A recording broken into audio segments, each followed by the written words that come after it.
It's a warm summer night in 1985, and the city of Karachi is alive with its usual hum. The distant calls of street vendors echo through the narrow alleys, and the faint scent of freshly baked naan drifts through the air. Families are winding down after a long day, children tucked into their beds, while the elders share quiet conversations over steaming cups of chai. Everything feels normal, safe even, but not for long. In one of the quiet neighborhoods, a man drifts into a deep sleep under the open sky on the traditionally woven charpoy bed he's placed outside to escape the heat of his small home. He has no idea that someone is watching him from the shadows. The figure moves with eerie precision, clutching something heavy in their hand. It's a hammer. Minutes later, the silence of the night is broken by muffled sounds of a struggle, and then nothing. No sound at all. When dawn breaks, the horrifying truth is revealed. The man is found lifeless, and the weapon of choice is unmistakably clear. It's one of the first known attacks by what would come to be called the Hathora Group.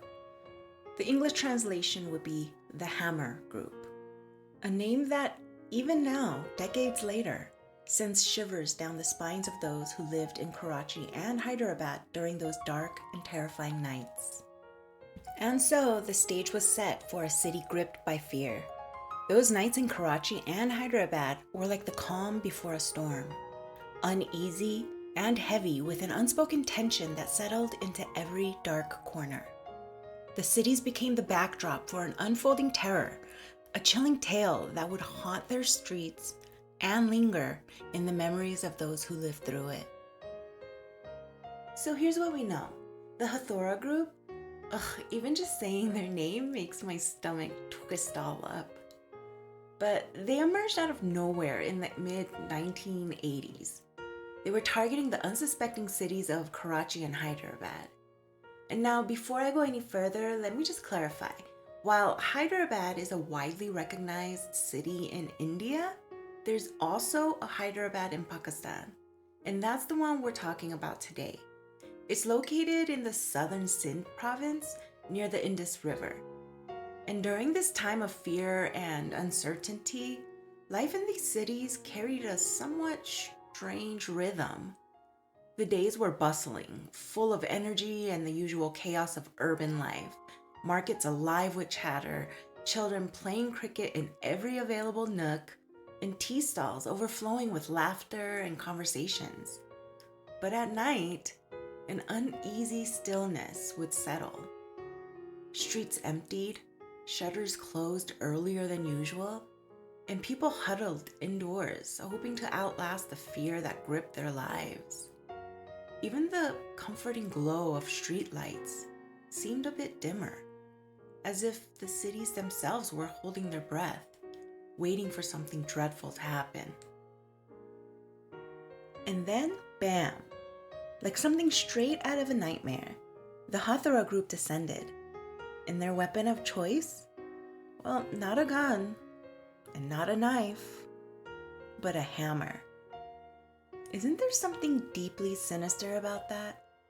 A hammer is just so savage. It's so personal.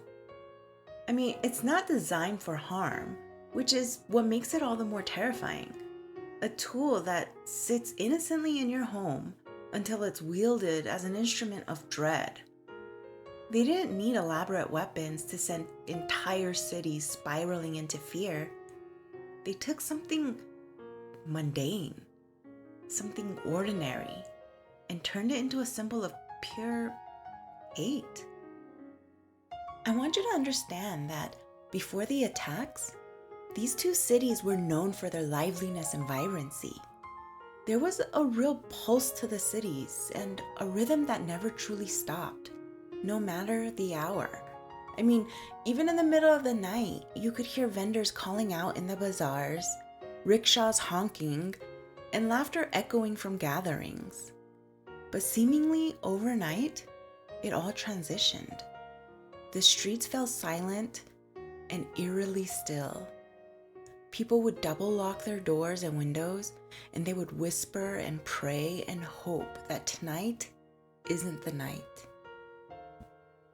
The attacks were horrifyingly random. I mean, the victims ranged from laborers sleeping on sidewalks to entire families in their own homes. No wealth, no power, no vendettas, just indiscriminate brutality. The unpredictability made it even worse. Imagine the psychological toll. Parents stayed awake guarding their children. Homes, which were once sanctuaries, became cages where fear thrived. The cities became the backdrop for a nightmare, heavy with unspoken tension as people prayed they weren't next. Reports of the attacks spread like wildfire. The media dubbed them the Hathora Group or the Hammer Group, and their name alone became synonymous with terror. Every headline described their grim handiwork, leaving behind more questions than answers. Who were they? Why were they doing this? Was it some twisted revenge? A gang initiation? Political chaos, maybe? Or simply the work of a deranged mind? Theories swirled, but none ever stuck. Oh, and the theories? Yeah, they ran wild. Some believed it was a rogue group within an extremist faction, weaponizing fear to destabilize the region. Others thought it was a ritualistic violence, some dark rite of initiation type thing. And there were also whispers of shadowy authorities orchestrating the attacks to control the population. And then came the truly eerie explanations. What if they weren't even human? A manifestation of something supernatural, stalking the streets under the cloak of night. But despite the public outcry, the authorities were powerless.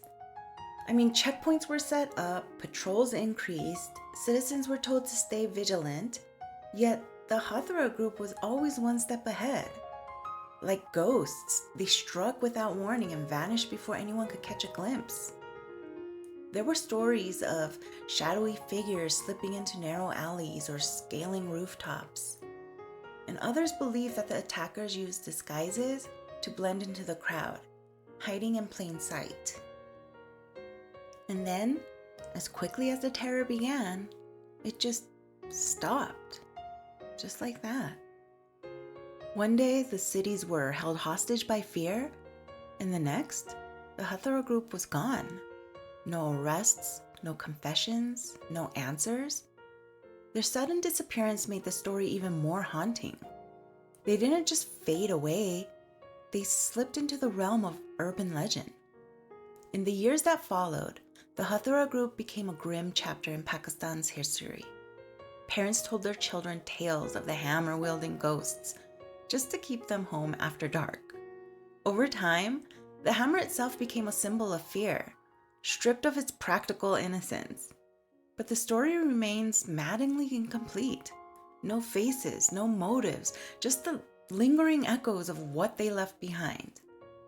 And isn't that the scariest part of it all? The unknown?